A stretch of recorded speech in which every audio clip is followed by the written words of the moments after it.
तो मैं अभी दृष्टियोग के बारे में आप लोगों को कह रहा था। तो दृष्टियोग सही सही करने की स्थिति में आप कब आ सके, कब आपको लग रहा है दृष्टि की धारों का मिलना इतना आसान बच्चा का खेल नहीं है, बहुत समय लगता है। परमात्मा आपको उतना ही मिल सकता है जितना आप संसार छोड़ें। परमात्मा के बारे में वेदांत वाले कहते हैं नेति नेति, परमात्मा क्या है ये नहीं बोलते हैं, परमात्मा क्या नहीं है इसको। जब संसार के सारे कर्मों का परित्याग करके केवल एक कर्म आप करते रहेंगे, वो है ईश्वर दृष्टियों को जोड़ने की साधना का अभ्यास।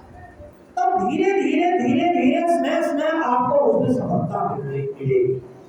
दृष्टियोग एक दिन में नहीं होता, उसमें बहुत लंबे समय लगते हैं। पहले तो गुरु तक जाने में ही जीव को बहुत समय लग जाता है। फिर गुरु के पास आप गए, वहां आपको अच्छे ध्यान की कमाई होगी। तो ध्यान में दृष्टियोग आप कर रहे हैं, दृष्टियोग बहुत दिन तक दृष्टि की धारों को जोड़ने का प्रयास जब आप करते रहेंगे बहुत दिन तक, तो धीरे धीरे धीरे धीरे मन दृष्टि की धारें आपको स्थिर हो जाए। जैसे मान लिया जाए कि कोई बहुत दिन तक मिस्त्री है, वो दीवार प्लस्तर करता है, एक दिन में पहला करेगा उतना अच्छा नहीं करेगा, परंतु जो बहुत दिन तक करता जाएगा उसका हाथ बैठ जाएगा, अच्छा प्लस्तर करने लगेगा। उसी तरीके से शुरुआती दौर में हम जब दृष्टियोग की साधना शुरू किए थे तो हमने सब कुछ संसार का छोड़ दिया, कुछ नहीं करते थे, सिवाय माता पिता की सेवा को छोड़कर कुछ नहीं करते थे और बैठकर अपनी साधना करते रहते थे। उसमें भी अगर अकेले आप साधना कीजिएगा तो परेशानी होगी।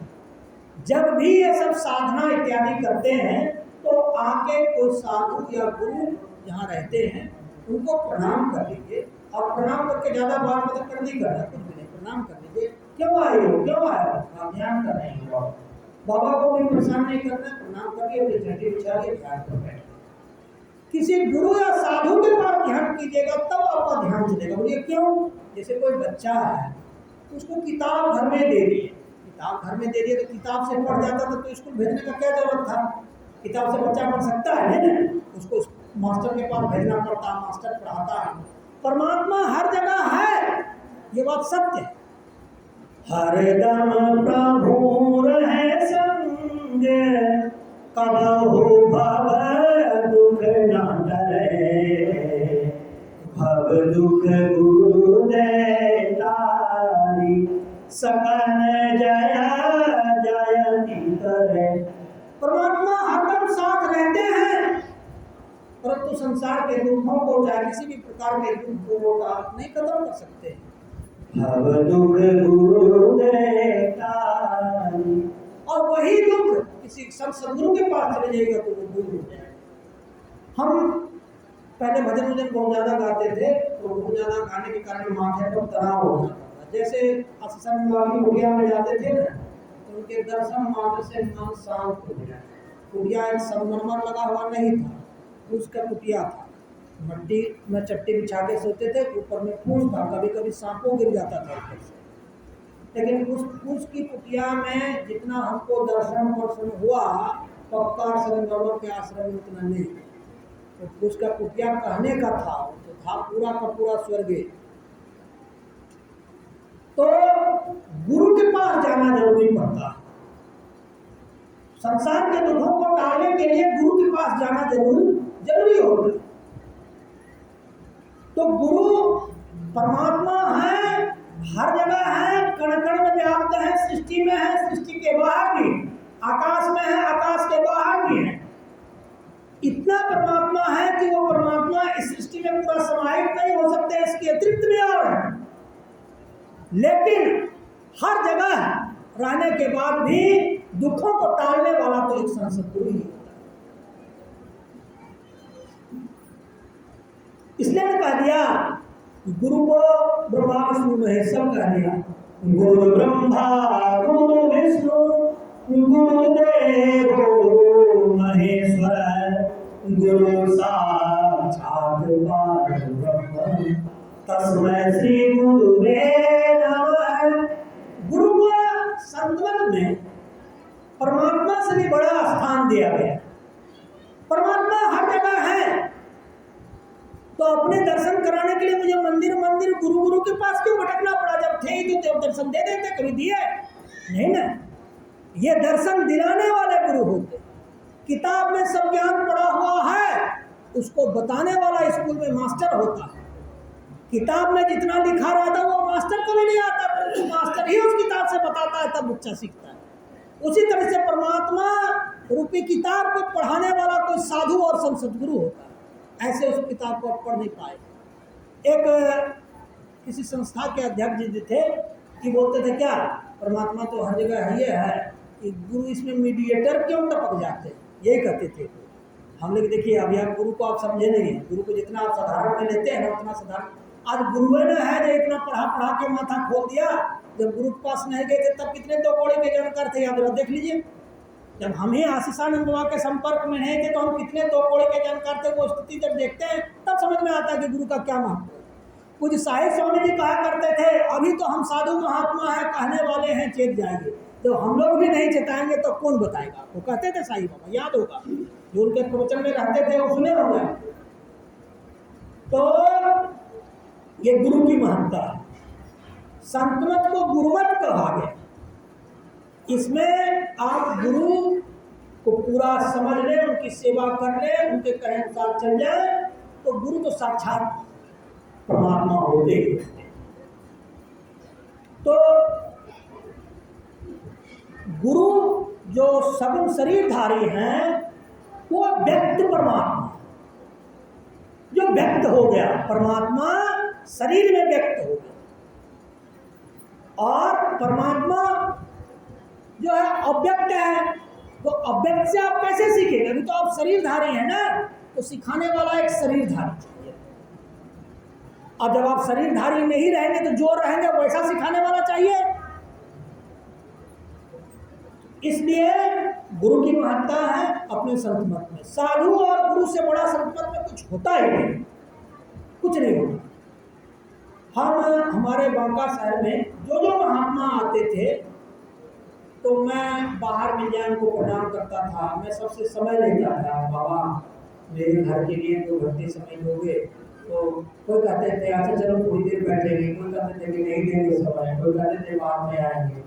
तो जो भी समय देते थे उनको लाता था। मुझे जो मन पड़ता था बाबा मैं यहाँ से ये खाऊंगा, ये वो खाऊंगा, ऐसे करके पूछते थे। जो मेरे पास सामान था उनका करते थे। जब वह साधु महात्मा घर में आके 2 घंटा 1 घंटा भी बैठते थे मेरा मन शांत हो जाता था। कभी रोगग्रस्त रहते थे ना तो रोग सब 1-2 घंटा के बैठने के बाद मिल जाता।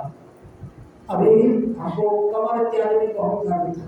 8-10 दिन पहले गुरु प्रसाद बाबा ने अपने सानिध्य में हमको एक कार्यक्रम के लिए बुलाया। वहाँ जैसे गए ना 1-2 दिन में सब कमर दर्द शरीर का दर्द सब गुरु के पास खत्म हो गया। तो ये साधु संगत में बहुत कुछ होगा। साधु संगत के लिए कहा गया कि घट रामायण एक किताब है तुलसी साहब की, ब्रिगेडियर वाले ने उसका हिंदी अनुवाद से ही छापा। हम मंगवाए थे अपने लिए भी, कई खुद मैंने दान भी करवाया। उसमें लिखा था आप कितना ही बड़ा ज्ञानी क्यों ना हो जाओ, लाखों किताब लिख डालो, चाहे बहुत किताब पढ़ डालो, अंत में आप लोग मैंने केवल थोथा बकवास बोला और पढ़ा किया नहीं। गुरु महाराज बार बार कहते थे कि कहता पर करता नहीं, मुख का बड़ा भार, एक दिन धरता खावेगा साहब के दरबार, साहब के दरबार। दृष्टि जोड़नी चाहिए, ये बोलने से दृष्टि नहीं जुड़ती। जब करना चाहिए बोलने से जब नहीं हो जाता, जब करना पड़ता है दृष्टि जोड़नी पड़ती है। जब तक साधु की सेवा नहीं करेंगे दृष्टि जुड़वे करेगी। आप ना कर के मर जाएगा, नहीं मिलेगा। कोई जो कहते हैं क्या परमात्मा तो हर जगह है, तो आश्रम जाने का क्या जरूरत है? बाबा जी सब तो ठगने का बुद्धि बना लिया है, भक्तों को बुलाता है पैसे टालता बोलते हैं करने को। आप जाके गुरु महाराज ने कहा जो ये कहता है कि एकांत में साधना करके हम परमात्मा को प्राप्त कर लेंगे वो स्वतंत्र विचारी है। और स्वतंत्र विचारी हमेशा गिरता है, वो काम क्रोध लोभ माद मोह ईर्ष्या द्वेष के गड्ढे में गिरेगा। कभी कामी हो जाएगा, बलात्कारी हो जाएगा, पर स्त्री गमन करेगा, ये सब दुर्गुण आ जाते हैं। परंतु गुरु के समक्ष, साधु के समक्ष अगर कोई ध्यान साधना करेगा और साधु को अपना सर्वस्व मान के करेगा तो उसमें ये सब दोष नहीं के बराबर रहते हैं, बहुत कम रहते हैं। उसके बाद आगे घट रामायण में लिखा था, ज्ञानी रोता है, बहुत लिखने वाला, बहुत पढ़ने वाला, सब अंत समय में रोएंगे। बड़े बड़े विद्वान 50-60 किताब लिख दिए, वो भी रोएंगे।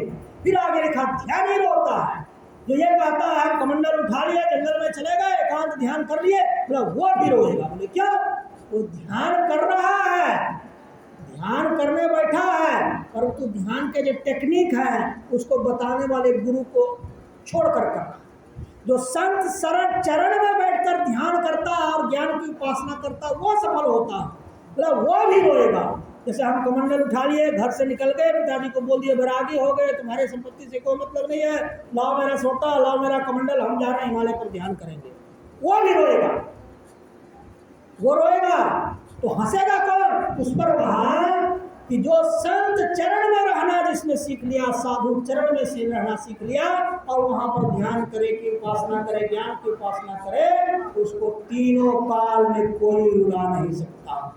जहां साधु महात्मा रहते हैं वहां पर किसी भी प्रकार का तीनों लोक में कोई भय की स्थिति नहीं रहती है। अभी आप साधु महात्मा के साथ में बैठे हुए हैं, यही वह जगह है जहां पर तीनों लोग में किसी का कुछ बिगाड़ नहीं सकता, यही संत चरण है। ये बात हमने घट रामायण से सीखा था। हम इतना जानते थे कि केवल पढ़ने लिखने वाला व्यक्ति तो अंत में रोएगा ही रोएगा, इतना जानते थे। ये नहीं जानते थे कि केवल ध्यान करने वाला व्यक्ति भी रोएगा। इन्होंने इसको हमको सिखाए थे, घट रामायण से सीखे थे। और एक किताब है हुजूर स्वामी जी महाराज की है, राधा स्वामी वाले ने प्रकाशित किया है, सारवचन संग्रह, तो उसमें ऐसा बताया, वही उन्होंने बताया। इसलिए साधु को भी किसी वरिष्ठ साधु चाहे जहां धर्म संघ के लोग हों, उसकी सेवा करके ध्यान करना चाहिए। उसकी सेवा करके ध्यान कीजिएगा तब आपका ध्यान सफल रहेगा। और अकेले अपने बूते कीजिएगा तो गिर जाएगा। जंगल में जाता है, जंगल गए से क्या भया, मिटान मन का, ऐसे आप गुफा में चले जाइएगा ना, वहां भी आपको काम, क्रोध, लोभ, मोह, ईर्ष्या आप ये सब परेशान करेंगे, गिरा देंगे, कुछ और करने पड़ेगा। घर और गुफा में कुछ नहीं अंतर होता है। परंतु धर्म संघ जहाँ का है, जैसे कि बुद्ध भगवान ने कहा, बुद्धम शरणम गच्छामि, धम्मम शरणम गच्छामि, संघम शरणम गच्छामि। जहाँ साधुओं का संग हो उसके चरण ले लीजिएगा, तो आपको तीनों लोक में कोई बाल वाका नहीं कर सकेगा, वही आप अच्छी स्थिति में चले गए। तो मोटा मोटी जो साधना में मैं सीख सका था वो आपके बीच में रखा। जो छोटी छोटी बात मैं सीखा था, इसका मतलब ये नहीं कि मैं बहुत कुछ सीख गया हूँ। हमको भी सीखने के लिए अभी बहुत कुछ है, हमको भी सीखने के लिए अभी बहुत कुछ बाकी है। तो मैं भी सीख ही रहा हूँ, जब तक संत जनों की कृपा रहेगी। पारस बाबा ने कहा कि मास्टर साहब आपका नाम बोल रहे हैं, आपको बुलाने का मन है, ठीक है, उसकी इच्छा है तो मैं आऊँगा। और भी जगह लोग बोल रहे थे, नहीं आपको तो समय दे दिया, दूसरे को नहीं बुलाएंगे, दूसरे के पास नहीं जाएंगे। तो हम आप लोगों के कहने पर आए और जो कुछ हमें ध्यान ज्ञान समझ में आया, यद्यपि हम इस बात को नहीं मानते हैं कि हमारा ध्यान ज्ञान बहुत ज़्यादा ऊंचा है, मुझे भी सीख भी रहे हैं और हमको विश्वास है कि लगभग जो सुविधा मुझे प्राप्त है उसी के आधार पर अगर हम मेहनत करते रहेंगे तो परमात्मा और बड़े से बड़े अवसर देगा।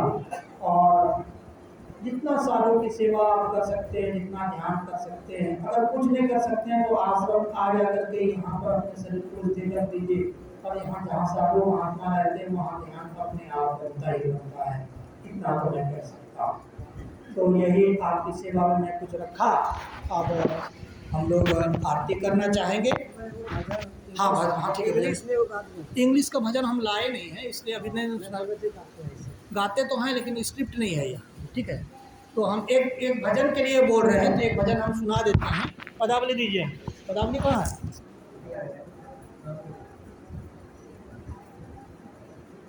पहले बोलते ना, हम स्क्रिप्ट ले आते तो सुना देते।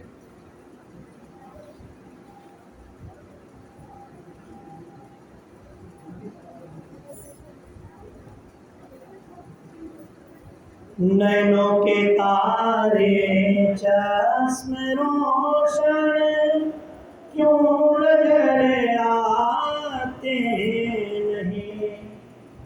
नैनों के तारे चश्म रोशन क्यों नजर आते नहीं। रूह रोशन आत्मभूषण क्यों पकड़ जाते नहीं। नैनों के तारे चश्म रोशन क्यों नजर आते नहीं। नख से सीखे लो बिंदु गति में तुम रहे हो हे प्रभु। नख से सीखे लो बिंदु गति में तुम रहे हो हे प्रभु। प्रति पकड़ में तुम भरे हो क्यों धरे जाते नहीं। नैनों के तारे चश्म रोशन क्यों नजर आते नहीं। सर्वरूपी हो कहते फिर अरूपी हो गए। सर्वरूपी हो कहते फिर अरूपी हो गए। सूक्ष्मतर मन बुद्धियों से क्यों कहे जाते नहीं। सूक्ष्मतर मन बुद्धियों से क्यों कहे जाते नहीं। नैनों के तारे चश्म रोशन क्यों नजर आते नहीं। प्रति अंश में अंतर वो बाहर घट के व्यापक व्योम जो। प्रति अंश में अंतर वो बाहर घट के व्यापक व्योम जो। क्यों ही तुम हो सर्वव्यापक क्यों ही तुम हो सर्वव्यापक क्यों प्रकट होते नहीं। नैनों के तारे चश्म रोशन क्यों नजर आते नहीं। तुम निज में भेद बुद्धि हो जो सकते हैं मिटा। तुम निज में भेद बुद्धि हो जो सकते हैं मिटा। वह तुम्ही तुम वही में ही वह तुम्ही तुम वही में ही प्रश्न पूर्ण रहते नहीं। नैनों के तारे चश्म रोशन क्यों नजर आते नहीं। ये माता जी बहुत अच्छे क्या कर रही है। पहले उनको गाने दीजिए तब आरती करेंगे हम लोग। लीजिए लीजिए। वहाँ कुछ लेट भी है इसीलिए अंदर में।